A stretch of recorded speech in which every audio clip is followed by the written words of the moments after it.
அண்மைச் செய்தி. அசாம் மாநிலம் கவுஹாத்தியில் சர்வதேச விமான நிலைய முனையத்தை பிரதமர் மோடி திறந்து வைத்திருக்கிறார். அது தொடர்பான காட்சிகளை நாம் நேர்லையில் பார்த்து வருகிறோம். வடகிழக்கு இந்தியாவின் மிகப்பெரிய விமான நிலைய முனையத்தை தற்போது பிரதமர் நாட்டுக்கு அர்ப்பணித்திருக்கிறார். அது தொடர்பான காட்சிகளை பார்த்து வருகிறோம். வடகிழக்கு இந்தியாவின் மிகப்பெரிய விமான நிலையத்தை பிரதமர் மோடி திறந்து வைத்திருக்கிறார். அசாமின் கலாச்சாரம், இயற்கை அழகை பிரதிபலிக்கும் வகையில் மூங்கில் ஆர்கிட்கள் கொண்டு வடிவமைக்கப்பட்டிருக்கிறது. தொடர்பான காட்சிகளை பார்த்து வருகிறோம். விவரங்களோடு சிறப்பு செய்தியாளர் யோகேஸ்வரன் இணைப்பில் இருக்கிறார். யோகேஸ்வரன், வணக்கம். அசாம் மாநிலம் கவுஹாத்தியில் வடகிழக்கு இந்தியாவினுடைய மிகப்பெரிய விமான நிலையத்தை பிரதமர் மோடி நாட்டுக்கு அர்ப்பணித்திருக்கிறார். அந்த நிகழ்வுகளை தற்போது நாம் பார்த்து வருகிறோம். இந்த நிகழ்வுகளை விவரிக்க.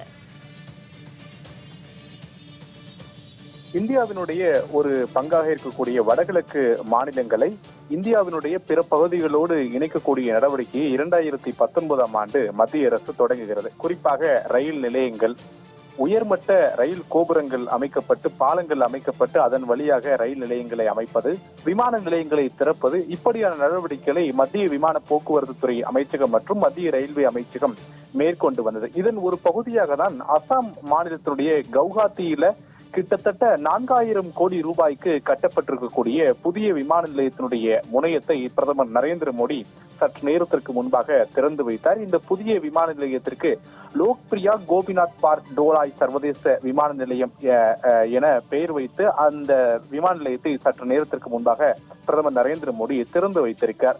ஒரு பக்கம் வடகிழக்கு மாநிலங்களுடைய வளர்ச்சி, மற்றொரு பக்கம் அடுத்த ஆண்டு அசாம் மாநிலம் தேர்தலை சந்திக்கிறது.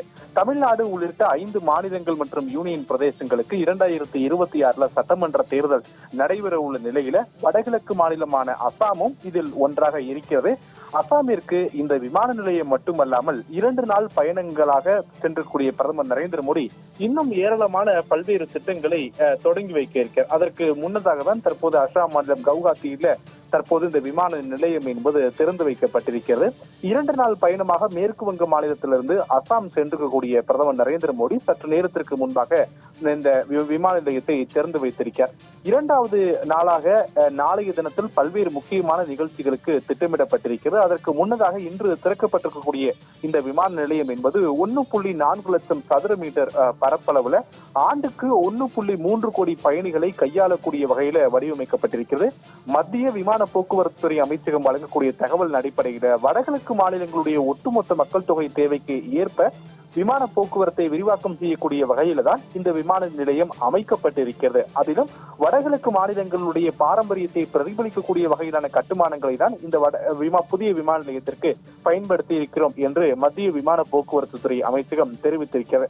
இவை மட்டுமல்லாமல் நாளைய தினம் டிசம்பர் 21ஆம் தேதி பிரதமர் நரேந்திர மோடி கவுஹாத்தியில் இருக்கக்கூடிய போராஹான்ல அமைந்திருக்கக்கூடிய ஸ்வாஹித் சமரக்ஷேஸ்தராவில் இருக்கக்கூடிய தாயிகள் நினைவிடத்துல பிரதமர் நரேந்திர மோடி அஞ்சலி செலுத்த இருக்கிறார். அதனைத் தொடர்ந்து அசாமினுடைய திப்ருகரில் இருக்கக்கூடிய நாம்ரூப் அப்படின்ற ஒரு இடத்துல அமோனியா மற்றும் யூரியா தொழிற்சாலைக்கும் அடிக்கல் நாட்டி பல்வேறு திட்டங்களை தொடங்கி வைக்கிறார். கிட்டத்தட்ட இந்த திட்டத்துடைய மதிப்பு மட்டும் 10,600 கோடி ரூபாய் என மத்திய அரசு தெரிவித்திருக்கிறது. எனவே அடுத்த ஆண்டு தமிழ்நாடு உள்ளிட்ட 5 மாநில தேர்தலோடு அசாம் மாநிலத்திற்கான தேர்தலும் நடைபெற இருக்கக்கூடிய நிலையிலே அசாம் மாநிலத்திற்கு 2 நாள் பயணமாக சென்றக்கூடிய பிரதமர் நரேந்திர மோடி கவுஹாத்தியில 1.4 லட்சம் சதுர மீட்டர் பரப்பளவுடன் 4000 கோடி ரூபாய்க்கு கட்டப்பட்ட புதிய விமான நிலையத்துடைய ஒரு முனையத்தை தான் திறந்து வைத்திருக்கிறார். இன்னும் சற்று நேரத்தில் பிரதமர் நரேந்திர மோடியும் அங்கு கூடியிருக்கக்கூடிய மக்கள் மத்தியில உரையாற்றவும் இருக்கிறார். அதனை நாம் இனி வரக்கூடிய செய்திகளை தொடர்ந்து பார்க்க முடியும். தகவல்களுக்கு நன்றி யோகேஸ்வரன்.